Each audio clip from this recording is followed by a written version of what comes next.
Qu'est-ce que vous pensez de ce bâtiment ou ce bâtiment? Leur point commun, leur architecture brutaliste, ce courant qui a utilisé le béton brut pour reconstruire dans le contexte de l'après-guerre jusqu'aux années 70. Voici pourquoi il a longtemps été mal aimé. Il y a au moins 2 points qui font que cette architecture peut être ressentie très généralement comme agressive. Le premier, c'est sa matière, le béton brut, qui, pour la conscience populaire, ne fait pas architecture.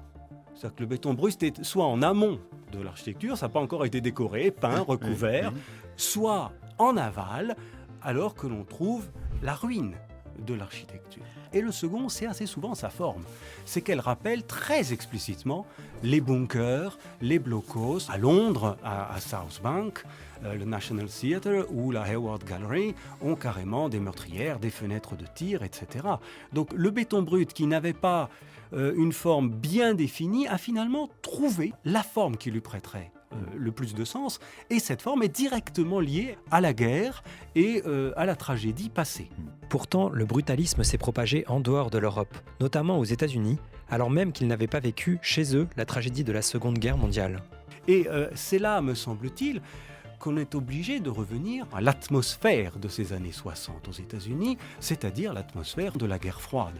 Cette architecture prend sens si on la replace dans le contexte historique le plus large, c'est-à-dire non pas seulement celui d'une destruction passée, vécue en dehors du sol des États-Unis, mais celui d'une destruction toujours possible. Alors qu'à la même époque, le Japon inventait Godzilla suite à la destruction nucléaire, les États-Unis utilisent le brutalisme comme une mise en garde face à la menace qui persiste.